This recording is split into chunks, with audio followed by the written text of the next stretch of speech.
8, 10 e o versículo 11. João 8, Evangelho de João, 8, versículo 10 e o 11. Vai dizer assim: quando Jesus se ergueu, não vendo a ninguém mais, além da mulher, disse a ela: mulher, onde estão aqueles teus acusadores? Ninguém te condenou? Disse ela: ninguém, Senhor. E assim lhe disse Jesus: nem eu te condeno. Podes ir e não peques mais. Amém? Feche teus olhos, queridos. Pai Santo, obrigado por estarmos aqui, Senhor. Fala ao nosso coração por intermédio da Tua palavra. Não permita que a nossa mente, Senhor, vague por qualquer outro lugar, a não ser esse lugar. Não permita que a gente se distraia com outras coisas, ó Deus. Guarda-nos em torno desse ambiente, desse prédio. Acampa os Teus anjos. Fala ao nosso coração e traz a nós libertação, Senhor, mais uma vez nessa noite. É o que nós te pedimos. Gratos ao Senhor nós oramos em nome de Jesus. Amém, Senhor. Meus irmãos, quem nunca se sentiu culpado por algum erro cometido? O texto que nós lemos conta a história de uma mulher que foi pega no flagrante adultério. E a gente sabe que muitas vezes as pessoas caminham com situações na vida onde elas se preocupam muito em serem descobertas. O temor delas é não serem descobertas, não é não fazer o erro, não cometer o errado, não necessariamente é não pecar, mas é não ser descoberta. E quando isso acontece, a pessoa tem a tendência, lógico, de esconder o seu erro, esconder os seus pecados, viver uma vida escondida. Só que a Bíblia diz que não existe nada que fique oculto, que não venha ser revelado. Nosso Deus está vendo tudo. Existem pelo menos 3 pessoas que estão vendo a gente o tempo todo. O primeiro é Deus, segundo, o diabo, e o terceiro, nós mesmos. Então não tem nada que fica oculto. Pelo menos essas 3 pessoas estão vendo. E aí, como o diabo vê todas as coisas, Deus também vê, e nós também vemos, percebemos, e lógico, o inimigo, ele muitas vezes se levanta como o acusador das nossas almas para trazer sobre nós um peso de culpa. E essa mulher que nós lemos aqui, o texto, vai dizer que ela foi pega no flagrante. Então, é provável que ela tenha cometido o erro e não tivesse nenhuma intenção de, no primeiro momento, de se expor, de confessar, de pedir perdão, algo do tipo. A Bíblia fala que alguém descobriu ela. E se descobriram ela, levaram ela então adiante, o seu pecado, levaram ela a uma exposição, e ela agora estava num momento de julgamento, um verdadeiro tribunal. Tinha ali juízes, tinha ali acusadores, promotores, tinha advogado. Era um verdadeiro tribunal que estava acontecendo ali. Graças a Deus que tinha um advogado naquele dia, para a vida daquela mulher, que era o próprio Jesus, que não amansou o erro dela. É interessante que Jesus disse assim: se alguém não tem pecado, atire a pedra, porque a lei disse e dizia, que uma pessoa que era pega em adultério, ela devia ser apedrejada. Então Jesus falou, não entrou e disse assim, ninguém apedreja ela. Não foi isso que Jesus disse.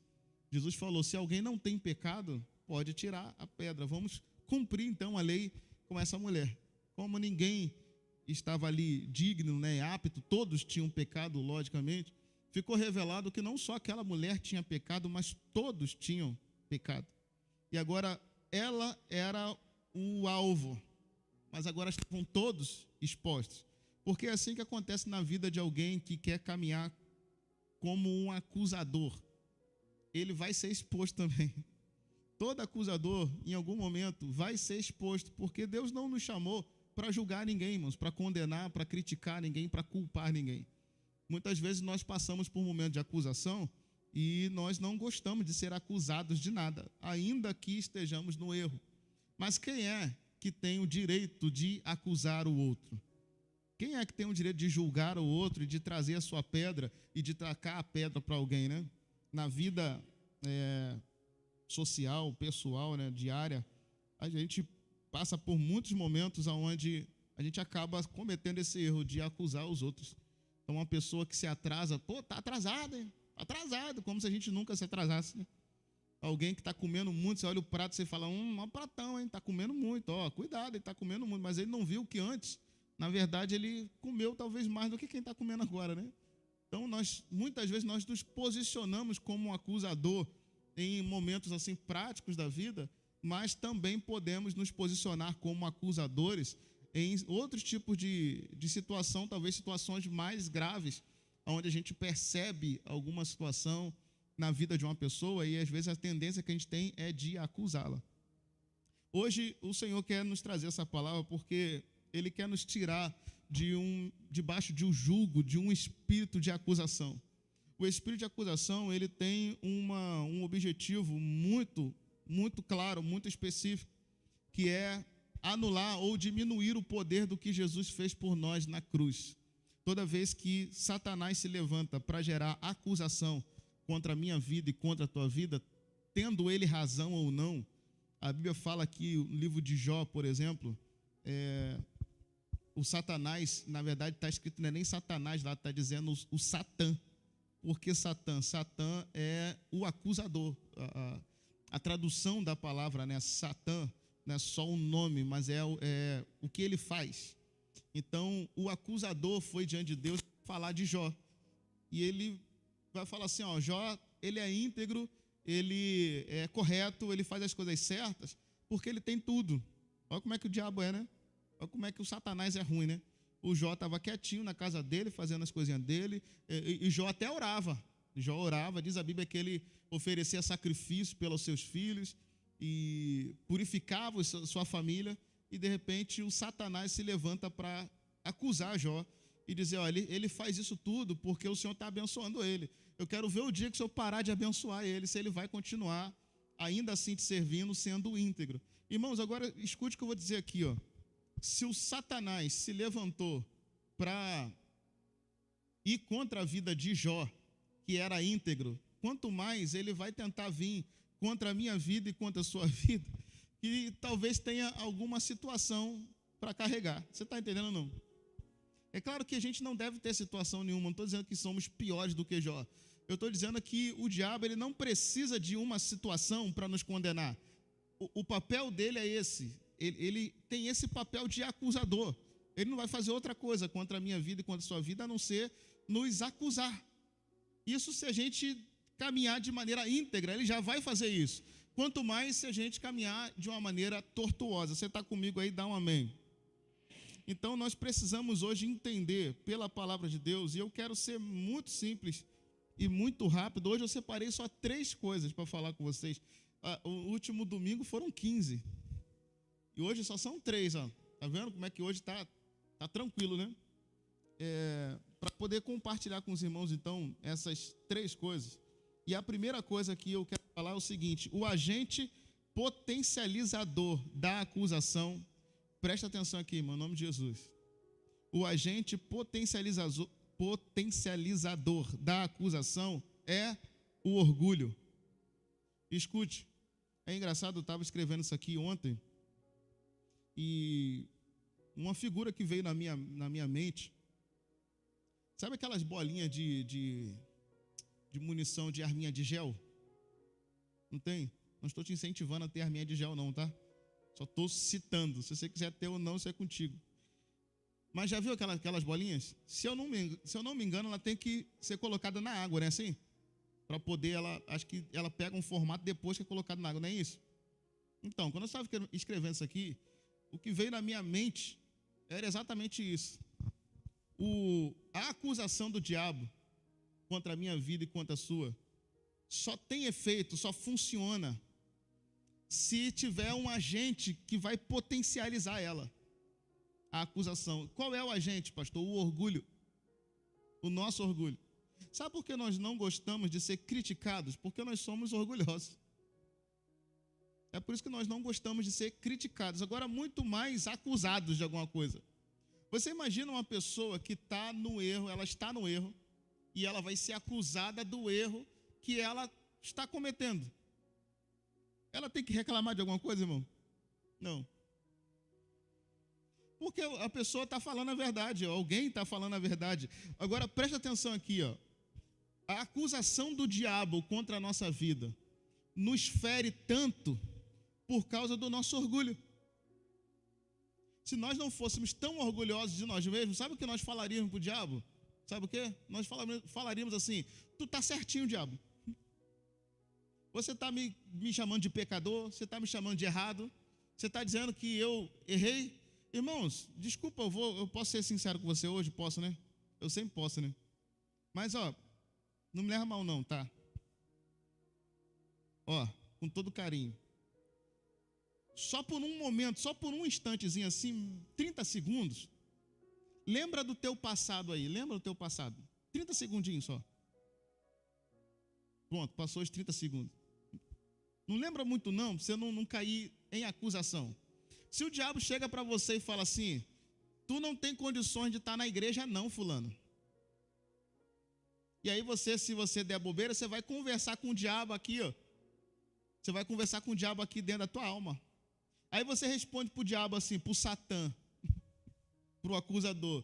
Você fala assim: mas quem é você? Mas por que você está falando isso? Você não, porque tu lembra o que tu fez lá atrás? Lembra como era a tua vida? Lembra como você viveu? Lembra tudo que você fez? Lembra o dia que tu não orou? Lembra o dia que tu não leu Bíblia? Você lembra o dia que tu não deu dízimo? Lembra o dia que tu faltou ao culto? Lembra? Ele vai te lembrar de um monte de coisa. E muitas vezes, irmãos, ele vai estar certo. Olha o que o pastor está falando. Às vezes o diabo está certo no que ele está nos acusando, porque de fato nós somos pecadores. E diz a Bíblia no livro de João, vai dizer assim: se alguém diz que não tem pecado, se faz mentiroso. E acabou de pecar, porque está mentindo. Todos nós carregamos uma carga de pecado na nossa natureza. Nós já nascemos no pecado. Então Satanás se levantar para gerar acusação contra nós, ele está certo, irmão, porque nós somos pecadores. É isso que nós somos. Você está aí ou não, irmão? Agora, sabe por que isso mexe tanto com a gente? Porque nós somos orgulhosos. Aquela bolinha da arminha de gel que cresce, é a acusação do diabo na nossa alma que cresce. Por quê? Porque junta a acusação mais o orgulho, pronto. Você sabia que o orgulho é também a causa de nós nos fazermos de vítima? É o orgulho? Toda pessoa orgulhosa, ela se faz de vítima. Mas o diabo, pastor, eu não aguento mais o diabo, ele fica me acusando. Irmão, só se tu for para o céu, porque enquanto você estiver aqui na terra, o diabo vai te acusar. Pode ter certeza. Não, pastor, mas eu queria ser assim, igual a pastora Monique, que a pastora Monique, com certeza, ela é uma santa, ela é uma anja, pastor. Irmão, você pensa que a pastora Monique não tem acusação também? É lógico que tem. Mas eu queria ser igual o pastor Felipe. O pastor Felipe, ele sobe lá a pregar e ele fala com a brabeza. Você pensa que eu subo aqui sem acusação nenhuma? Se eu te contar a quantidade das vezes que eu subi aqui sendo acusado, e mesmo assim a gente sobe. Só que se a gente deixar o orgulho tomar conta, sabe o que vai acontecer? Nós vamos entrar pelo lado do vitimismo. Nós vamos entrar pelo lado de ninguém pode falar de mim. Por que ninguém pode falar de você, irmão? Por que ninguém pode falar dos nossos erros? Por que o diabo não pode nos acusar? Por que negócio é esse? Ele vai acusar. Essa é a profissão dele. Não tem como a gente brigar com isso. Aí eu repreendo o Satanás que está me acusando. Não vai adiantar, irmão. Só se o Satanás se converter. Ele vai acusar. Ele vai nos acusar. Até se nós estivermos fazendo certo, ele vai nos acusar. Quanto mais se tivermos uma história de vida. E, na verdade, todos nós temos uma história de vida cheia de erros. E aí ele vai vir para acusar. Se você deixar o teu orgulho tomar conta, já era. Você vai ficar ofendido com o diabo. Não, Deus, o diabo está me acusando aqui, Deus. É como se você não tivesse realmente feito o que o diabo diz que você fez. Como se você não fosse, eu e você não fôssemos ruins do jeito que o diabo está dizendo que nós somos. Sabe, irmãos, algo que Deus colocou no meu coração ontem, assim, com muita clareza. Presta atenção aqui. Nós devemos ter um nível de humilhação tão profundo, de humilhação pessoal tão profundo, quando o acusador chegar para nos acusar, ele perdeu a viagem. Entendeu? Eu aprendi uma expressão esses dias, é uma expressão antiga, mas eu fui aprender esses dias, que é a expressão chover no molhado. Eu gosto de ditados, não sou muito bom de ditados, né? Mas o diabo, quando vem para nos acusar, ele, para quem está humilhado, é chover no molhado. Ele vai chegar aqui, Júlio, você não tem direito de estar com crachá, de ser líder de obreiro. Aí o Júlio falou assim, você falou certinho, diabo. Não tenho mesmo, não. Mas quem foi que disse que eu tenho? De onde você tirou essa ideia, rapaz? De achar que eu tenho alguma coisa? Aí o diabo vai ficar, o Satã vai ficar, sabe o que, irmão? Vai ficar endemoniado. O diabo vai ficar endemoniado dele mesmo. Fala assim, mas tu não pode não. Eu sei que eu não posso não. Para de fazer então. Você fala assim, não, aí é outra coisa. Parar de fazer eu não vou, mas saber que eu não posso, eu já sei que eu não posso. Quem aqui, irmão, é digno de tomar a ceia hoje? A maior demonstração de orgulho que nós temos, ou vivíamos há muitos anos na igreja, sabe quando foi? No dia da ceia. Já imaginou, Rafael? Na ceia, Senhor, te agradeço porque esse sangue e esse corpo foi vertido por mim na cruz do Calvário, e eu te agradeço porque hoje eu estou digno de tomar a ceia. Irmão, nós não somos dignos, não. Não somos. Sabe quem nós somos? Nós somos Mefibosete. Nós somos pessoas que moravam, viviam abandonados em Lodebar, no mundo, lá debaixo de opressão. O rei mandou nos chamar e nos colocou sentados na mesa e disse assim, a partir de agora, o que eu tenho é teu e o que tu tem é meu. Nós temos uma aliança.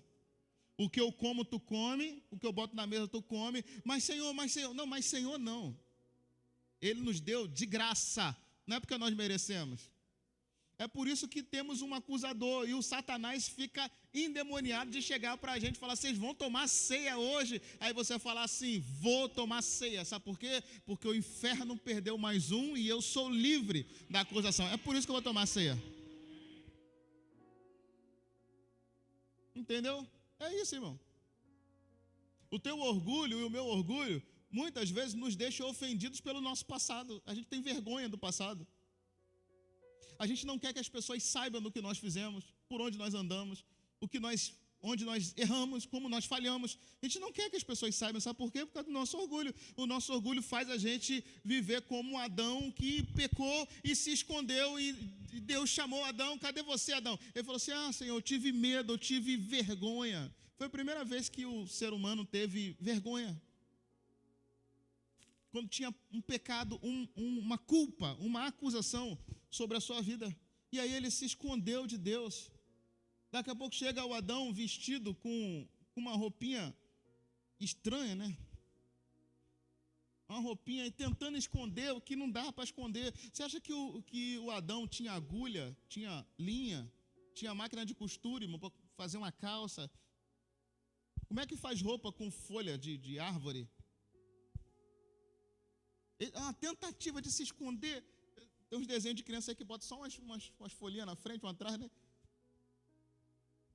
Meu Deus, irmãos, a gente vive assim, com a tentativa de esconder, sabe por quê? O nosso orgulho. E aí o Satanás, sabendo que nós somos orgulhosos, não, porque eu sou pastor, eu não podia ter falado isso, eu não podia ter pensado aquilo, eu não podia ter agido de tal forma, eu não podia ter feito aquilo. Meu irmão, aí o Satanás fala assim, cara, tu é pastor, cara. Você não merece estar subindo ali para falar nada com a igreja. Você não merece.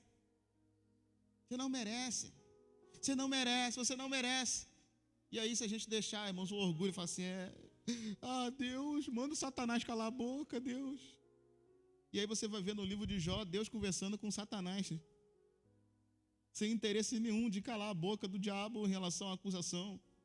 Sabe, irmão, Deus não vai calar a boca do acusador. Você é que tem que aprender a tomar posse do perdão de Jesus na sua vida. Porque o acusador vai continuar sendo acusador. Entendeu? Não adianta falar com Deus, Senhor, eu não quero mais pecar mais, me mata, Senhor. Deus não vai te matar não, irmão. Me mata, Senhor, me mata. Eu não quero mais fazer isso. Meu Deus. Está no auge da acusação? Eu não mereço. Não adianta. Você tem que tomar posse do perdão de Jesus sobre a tua vida. Você está aí ou não, irmão? Quando a gente fala para uma pessoa orgulhosa que ela não merece nada, muitas vezes ela vai se ofender. Mas, se a gente fala para alguém que tem um coração quebrantado, essa pessoa não se ofende, não. ela se quebra mais ainda. E eu vejo isso, irmãos, de maneira muito clara na vida de um homem na Bíblia, que a gente, de vez em quando, a gente fala dele aqui, que é o rei Davi. A Bíblia fala que Davi pecou, escondeu o seu pecado durante quase um ano, ou até mais do que um ano. O filho de Davi, que era fruto de um adultério, nasceu, um bebezinho ainda, com Batseba. A história diz que Davi praticamente mandou matar o marido da mulher que ele ficou sem ser a mulher dele. E o marido era um cara extremamente leal, justo, correto com Davi. Ele mandou matar o camarada, ficou com a mulher do cara. Essa mulher gerou um filho, deu à luz a esse filho, e aí finalmente chegou o profeta na casa de Davi, lá no palácio. Ó, tá gostando da história ou não? Parecendo até a novela da SBT, né? Coração de mãe. Sei lá, tem uma que é só mãe. Novela do SBT, mas não é não, é da Bíblia. Está na Bíblia. Aí chegou o profeta na casa do Davi, ou no palácio, Davi era o rei. Aí conta uma história para Davi. Olha isso, irmão.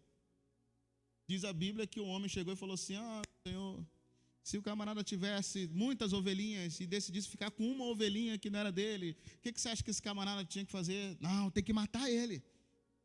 Porque se ele tem um monte de ovelhinha, ele vai querer ficar com uma ovelhinha que não é dele? Não, mata esse cara que fizer isso. E aí o profeta fala assim: pois é, rei, deixa eu te falar um negócio aqui, só para nós dois aqui. Esse cara que eu estou falando é você. Você tem um monte de mulher, mas você quis ficar com a única mulher que não era tua, que era do camarada que era leal a você. Diz a Bíblia que Davi, tendo um coração quebrantado, ele não foi ficar com raiva do profeta, ele não foi bater no profeta, ele não foi resmungar, não. Ele tomou para si uma roupa de arrependimento e foi para diante de Deus e foi confessar o seu pecado. Mas escute, irmão, porque a história não acaba aí, não. Não acaba, não. Porque o pecado de Davi desencadeou uma série de consequências no reinado de Davi. O juízo de Deus dizia assim: aquilo que você fez escondido, teus filhos vão fazer contra você à luz de todo o povo. Um dos filhos de Davi, que era o filho mais velho, tomou posse do seu reinado. Davi teve que sair do palácio, e aquele homem agora passou a ficar com algumas esposas de Davi, algumas concubinas de Davi, e teve relações íntimas com aquelas mulheres no terraço do palácio, à luz de todo o povo, todo mundo assistindo o filho de Davi ficar com as mulheres do próprio pai, no terraço do palácio. Tá bom para você ou não a história? Tá pior que novela agora, né? Piorou bastante. Davi saiu de dentro do palácio, e na hora que ele estava saindo, um camarada chamado Simei, presta atenção, qual é o nome dele? Simei, um camarada chamado Simei, 2 Samuel capítulo 16, que tinha algum nível de parentesco com a Batseba. Ele começa agora a amaldiçoar Davi, o rei. E ele fala assim: você é um prostituto, você é um adúltero, você é um matador. E ele começa a gritar, e aquilo que estava dentro do palácio, escute, irmão, presta atenção aqui, ó. Aquele problema que estava dentro do palácio, de certa forma administrado, cuidado ali, o rei saindo, o povo sabia que tinha algum problema, agora está Simei no meio da rua, gritando para todo mundo ouvir: você é um adúltero, você é um adúltero, Davi. Um dos homens de Davi, Abissai, talvez um dos mais valentes guerreiros de Davi, o Abissai fala para Davi assim: tu quer que eu mato ele agora? Ele está gritando aí, cara, está falando do teu problema, você quer que eu mato ele agora? Davi fala assim: deixa ele falar. Deixa ele falar, porque ele não está falando nada de errado, ele está falando certo. Eu sou esse cara que ele está falando mesmo. Deixa ele falar, porque Simei é para mim a correia de Deus. Você sabe que a correia, o cinto de Deus para me corrigir é a palavra do Simei. Deixa ele falar. Você entendeu, não, irmão? Muitas vezes tudo que a gente quer quando está no erro é não ser acusado. é não ser apedrejado. Só que todos nós, quando temos algum nível de erro, de pecado na nossa vida, vamos passar pela questão do apedrejamento. Ninguém precisa morrer no apedrejamento, porque existe salvação em Deus.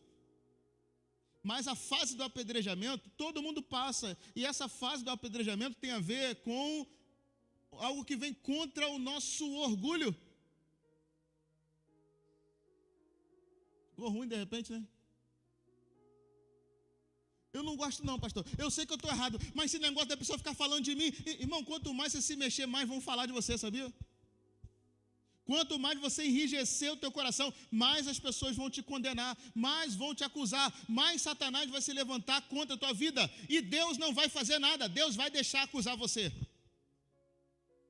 Porque o objetivo de Deus não é de impedir a acusação, é de trabalhar primeiro aqui dentro de cada um de nós. Quem não quer passar pela fase do apedrejamento, da condenação, da acusação, é porque é muito orgulhoso. Dá um sorriso aí. Para com isso, irmão. A oportunidade que nós temos de entrar em arrependimento é quando alguém vem e nos confronta como profeta. É quando alguém, eu não quero ser o cimei para a vida de ninguém. Eu não quero ser o acusador para a vida de ninguém. O acusador é o Satã, meu irmão, o diabo. Eu não quero ser. Eu não quero. Mas certamente alguns cimeis vão se levantar aí contra a tua vida em algumas situações, tendo razão ou não. O que eu não posso fazer é tentar me defender. Quando o acusador chega na minha vida e eu estou humilhado, ele perde tempo. O que ele faz para mim não faz a mínima diferença. Ele pode até tentar contra mim, pode até tentar contra você. Mas se você estiver humilhado, não tem como, irmãos. 1 Pedro 5,6 vai dizer, sendo assim, humilhai-vos sob a poderosa mão de Deus, para que Ele vos exalte no seu tempo. Aquele tempo de humilhação na vida de Davi passou, e na tua vida vai passar também. Vai passar, mas sabe quem é que acaba com a fase da humilhação? É Deus. Quem nos exalta é Deus. Não adianta você querer ir para a rede social e falar assim, ó, agora eu não aceito mais ninguém. Vai ter de comentário lá embaixo, o pessoal falando contra você. Não adianta você querer dar uma de, não, irmão. Ó, baixa a bola. Baixa a bola. Ó, murchinho, humilhado. Mas estão falando, pastor, deixa falar. Fica tranquilo. No tempo certo, Deus vai olhar para você e falar assim, agora chegou a hora de exaltar você. Porque os humilhados serão exaltados. E não é ditado popular que diz isso, é a palavra do Senhor que diz para mim, para você, quem se humilhar, Deus vai exaltar. Pode ter certeza. Deus vai te colocar num lugar onde você nem imaginava. Você nem sabia que Ele ia fazer, mas Ele te coloca na mesa, sentado na mesa correta, na hora certa, no tempo certo, de acordo com a sua graça e a sua vontade para a nossa vida. Você está aí, dá um glória a Deus. Número 2, são só 3. Número 2, segunda coisa que eu vejo em relação a esse tema, é que só vive debaixo de acusação, preste atenção, ó, só vive, sofrer acusação, todos nós sofremos, tá? Mas só vive debaixo de acusação quem vive uma vida de iniquidade. Ficou ruim de novo, meu Deus, pensei que ia ficar melhor agora. Só vive debaixo de acusação quem vive uma vida de iniquidade. Quem anda em conversão, não. Às vezes, tem coisa, tem coisa, irmão, que não é acusação do diabo, não, é a nossa consciência mesmo. Entendeu? Vamos lá. Se você for uma pessoa, você não é, tá? Não é. Mas se você fosse uma pessoa mentirosa, por exemplo, tem gente que é mentiroso profissional, né? Até ele próprio acredita nas mentiras que conta. Não é o teu caso, mas se você fosse um mentiroso, algo aqui na consciência ia martelar a tua cabeça. Por quê? Você sabe. O nome disso não é acusação, irmão. É só a nossa consciência. A pessoa sabe que ela está no erro. Então, quem anda na iniquidade, quem anda no pecado, vai viver debaixo de acusação o tempo todo, porque ela sabe que está no erro. E muitas vezes não é a acusação do diabo, não, é a consciência dela que está dizendo para ela que ela não deveria ser assim, não deveria fazer determinadas coisas, não deveria ir em determinados lugares. Então, para esse tipo de pessoa, sabe o que tem? Não é liberdade da acusação, não, é conversão de coração. E é muito importante a gente dizer isso aqui, porque o que Jesus fez com a mulher adúltera, e nós cantamos aqui o texto praticamente todo cantado, o que Jesus fez com ela não foi acoitá-la no seu erro. Jesus não faz isso. Jesus aceitou a conversão de coração daquela mulher e deixou claro para ela: agora vai e não peca mais. Onde é que estão os teus acusadores? Eles foram embora, então agora vai e não peca mais. Eu também não vou te acusar, mas vai e não peques mais. Agora, quem vai e continua pecando, irmão, não adianta nem falar que está debaixo de acusação, porque aí, né, não é acusação mais. Aí já é mesmo o relatório da vida da pessoa, ela está debaixo de iniquidade. Então eu preciso ter na minha vida um caminhar sincero diante de Deus. Deus não espera a perfeição de nós, irmãos. Se Deus precisasse de pessoas perfeitas, Ele não tinha enviado Jesus para morrer por mim e por você. Ele morreu por nós porque sabe claramente, nós somos imperfeitos. Deus não espera a perfeição de nós, mas Deus espera uma vida, uma caminhada de arrependimento sincero diante dEle. A pessoa que erra, peca, e ela volta-se para o Senhor de coração e se arrepende dos seus pecados, confessa ao Senhor, essa pessoa vai ser livre de acusação. Agora, quem continua errando, pecando, aí, meu irmão, Deus não espera a perfeição de nós, mas espera arrependimento sincero. E arrependimento sincero tem a ver com abandono das obras mortas do pecado. Arrependimento sincero tem a ver com confissão de pecado. Diga assim, confissão. Não, fala mais forte, confissão. Arrependimento tem a ver com abandono das obras mortas, tem a ver com confissão de pecados. Arrependimento tem a ver com metanoia, que é uma mudança de mentalidade. Arrependimento tem a ver com cortar o mal pela raiz. Não é cortar galhos da árvore, mas é cortar o tronco da árvore. Isso é arrependimento. É uma mudança de vida de dentro para fora. Isso é arrependimento. Deus espera arrependimento em nós. Deus espera isso. Uma decisão firme no nosso coração, movida pelo Espírito Santo, de arrependimento. Quem caminha em arrependimento é parecido com uma criança que faz uma bobagem. Você está aí ainda ou não? Quem caminha em arrependimento é parecido com uma criança que faz uma bobagem, sei lá, tacou uma bola, uma pedra num carro do vizinho e com medo se escondeu dentro de casa e de repente essa criança agora decide chamar o pai e fala assim: pai, aconteceu um negócio que eu fiz aí que tu não vai gostar não, eu acho até que você vai me dar uma coça, mas eu não vou te esconder não, eu vou falar o quê? Eu taquei uma pedra ali e pegou no carro do vizinho, ou eu chutei uma bola e quebrou o retrovisor do vizinho. E aí o pai vai corrigir o filho, mas aí de repente chega o vizinho na porta da casa daquela criança. E o vizinho bate lá e fala assim: ô meu irmão, ô fulano, é o seguinte, ó. Teu filho estava jogando bola aqui e quebrou aqui o negócio, agora você vai ter que pagar. Aí o pai vai falar assim: eu sei o que ele fez. Você está entendendo? Eu sei o que ele fez, não adianta você vir acusando não. Ele me contou. Porque ele estava arrependido do seu erro. Ele veio para mim e falou: pode deixar que eu vou pagar a conta. O que Jesus fez na cruz do Calvário foi pagar a conta por mim e por você. Você está aí ou não? Já está pago a conta. Dos pecados que você cometeu na sua vida, todos eles estão perdoados. Jesus pagou a dívida. Você não está entendendo não, irmão? Se tu estiver assistindo um jogo do Brasil, tu ia falar um amém mais forte. Pronto, falei já para poder... presta atenção, o que Jesus fez na cruz do Calvário por mim e por você, foi pagar a conta de todos os nossos pecados, irmãos, todos. Para ficar melhor, pode ficar melhor? Não só os pecados do passado, mas os pecados...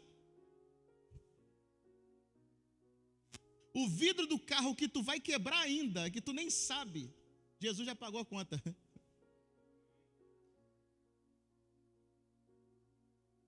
Isso que é pai, né? Isso é que é Deus, meu irmão. Agora, sabe na vida de quem faz efeito isso? De quem vai no pai contar para ele. De quem está arrependido, vai lá no pai e fala assim: pai, ó, eu pequei, Senhor. Eu pequei, eu pisei na bola, eu errei aqui, errei. Aí o pai vai falar assim: levanta, meu filho, porque eu já sabia que você ia fazer isso. Você já parou para imaginar que Deus já sabe? Você vai tomar ceia hoje tu está bem, está tranquilo, está com o coração em paz, está com fé em Deus. Você sabe que não é digno, mas você está em paz. Tu sabe amanhã como é que você vai estar? Você sabe? Não, né? Cara, que doideira isso, né? Aí tu chega aqui, vai tomar ceia. Quem é esse? Sem pecado. Tá, ó. Presta atenção. Você já imaginou? Aí chega amanhã, cara, segunda-feira, do nada, vem na tua mente assim um negócio que tu nem imaginava que viria. E quando você menos espera, se age com a pessoa de um jeito que não era para você agir.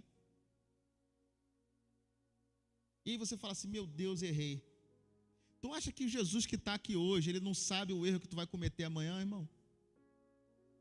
Você acha que ele não sabe o erro que você vai cometer daqui a um mês, daqui a um ano, se você estiver vivo? Você acha que ele não sabe? Agora o mistério é saber que ele já pagou a conta dos erros que eu cometi no passado, dos erros que eu estou cometendo hoje aqui, e dos erros que eu vou cometer amanhã, e depois de amanhã, e no mês que vem, e depois. Só que esse perdão vem na minha vida, sabe quando? Não é quando ele paga a conta, é quando eu confesso o meu pecado para ele. Aí aquilo que já está estabelecido no mundo espiritual, agora eu vou me apropriar disso através da confissão em arrependimento. Quem anda na iniquidade, anda debaixo de acusação, por causa de uma coisa só, irmãos, não é pelo peso do pecado não, porque o problema do pecado já foi resolvido na cruz. É porque ela não se arrependeu e não pediu perdão a Deus, não confessou e não tomou posse do perdão, porque o perdão já foi liberado.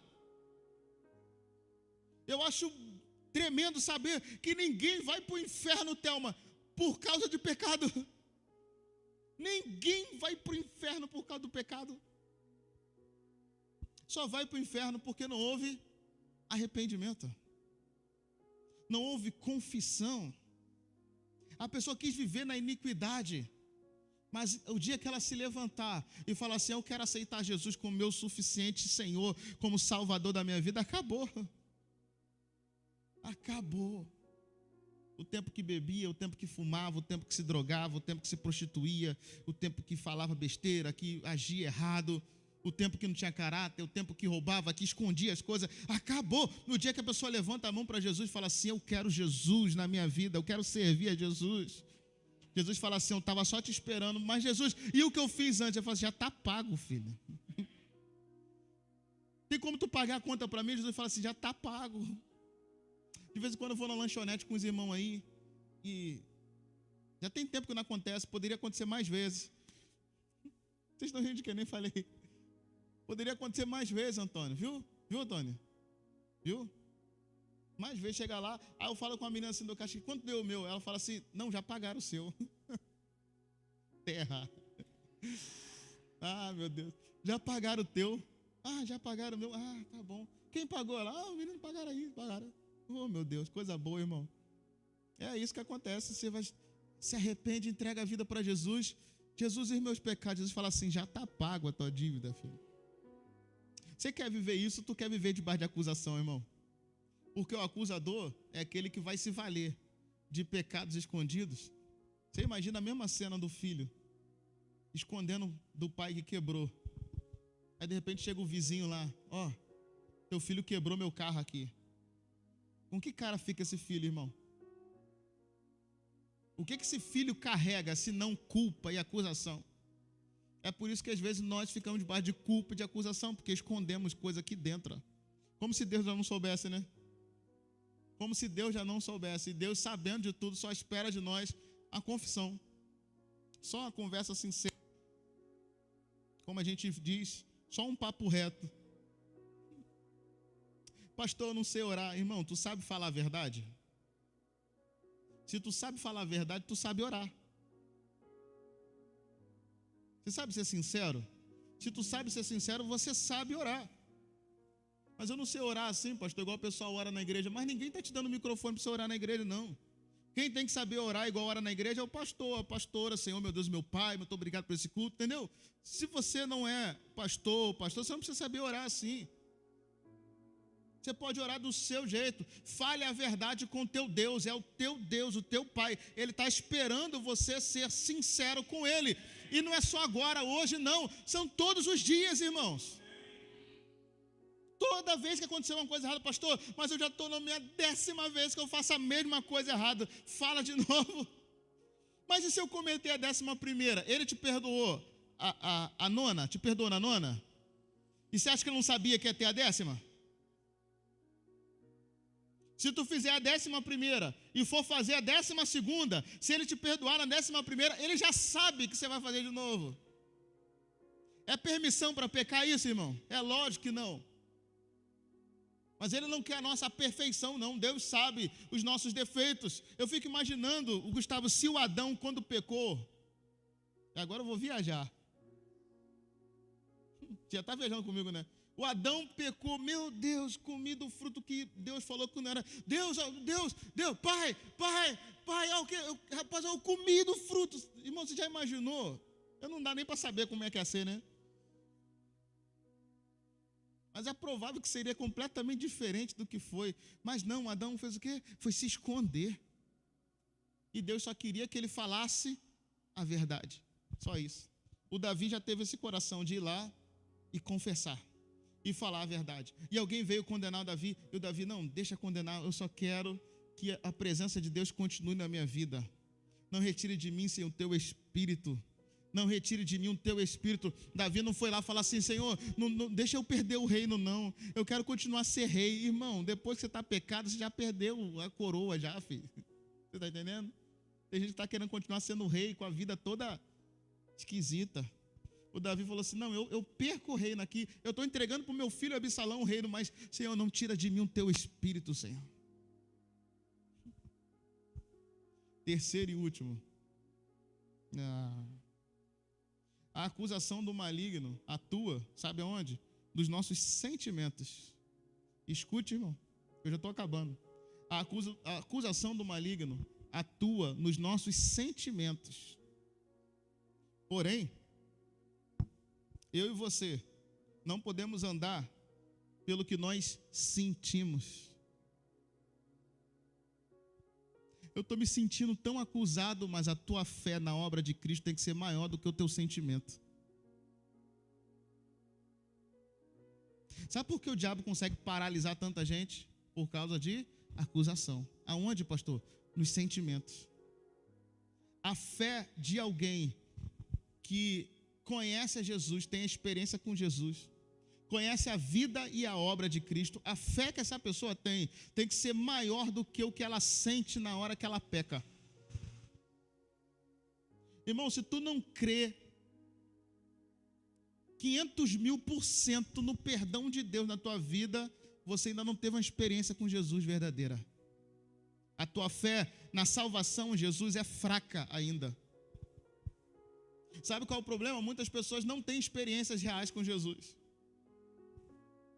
E aí na hora que elas pecam, elas acham que Jesus é um velho barbudo que está lá no céu com um chicote na mão querendo matar elas. Mas quem tem uma experiência real com Jesus, quem olhou nos olhos dele, meu irmão? Quem já sentiu o perfume dele? Pastor, ele tem perfume? É claro que tem. Quem já deu um beijinho nele, igual o Judá Bertelli? Quem tem uma vida de adoração, de devoção, que canta para ele, porque tem uma experiência com ele, a hora que peca, a fé dessa pessoa fala mais alto do que o sentimento. O sentimento é de culpa, mas a fé é mais forte. A fé coloca a pessoa de pé, ela fala assim, eu sei em quem tenho crido. O que ela carrega é mais poderoso. Alguém pode falar alguma coisa e falar assim, não, vocês estão enganados. É que vocês estão achando que o meu passado me define. Vocês estão achando que um erro que eu cometi me define. Aqui dentro de nós o sentimento diz isso para nós, mas no mais profundo do nosso ser, que é no nosso espírito, existe um espírito chamado Espírito Santo de Deus, que é um com o nosso espírito, e nele nós aprendemos a crer. profundamente na obra salvífica de Jesus. A gente sabe que Jesus não veio para falar de salvação, ele veio salvar. Ele não veio tentar fazer nada, ele fez. Ele não veio para tentar perdoar alguns, ele perdoou a todos. Todos.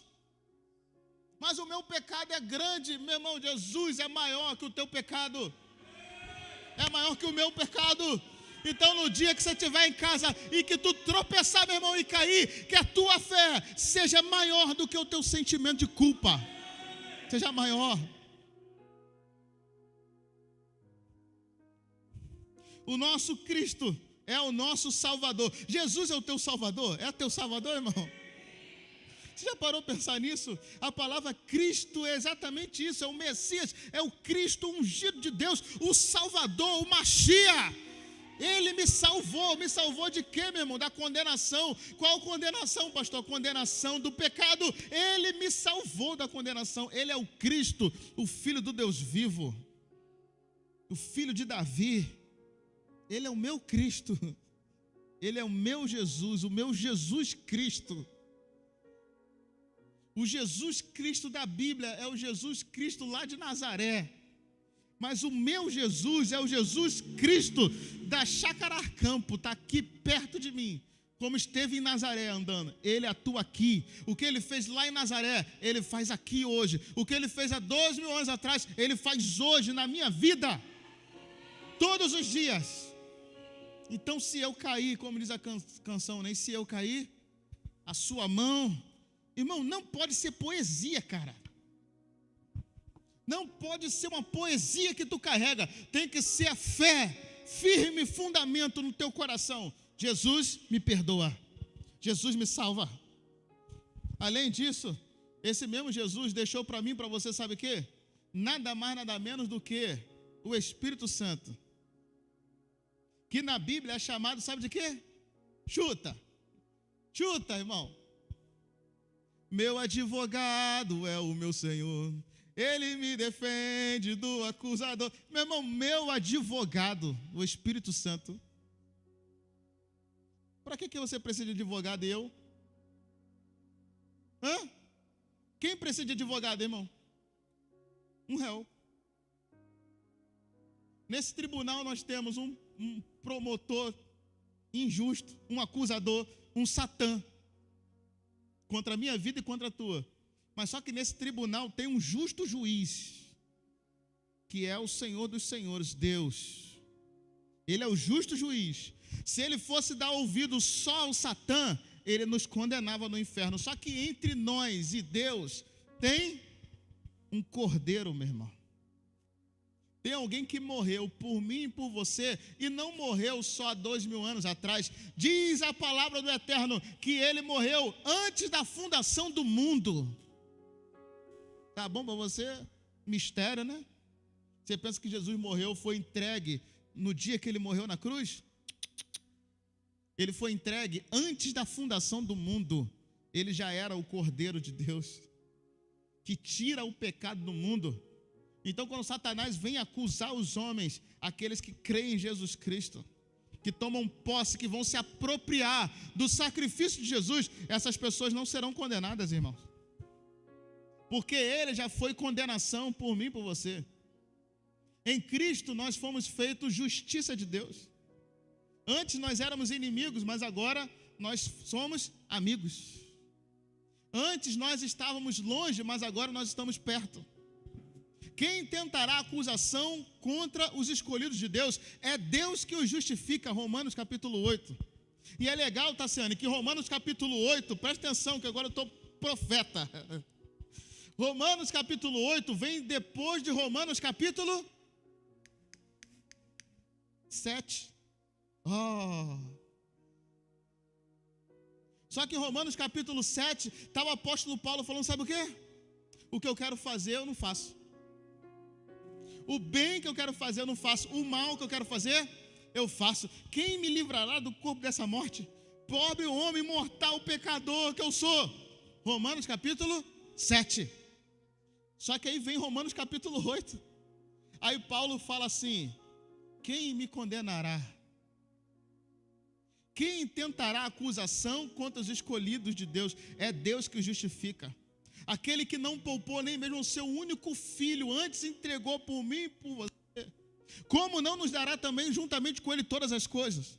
Por isso eu estou certo que nem a morte, nem a vida, nem principados, nem potestades, nem a altura, nem a profundidade, nem o presente, nem o porvir, nada pode me separar do amor de Deus que está em Cristo Jesus, o meu Senhor, o teu Senhor. Nada pode nos separar, irmãos.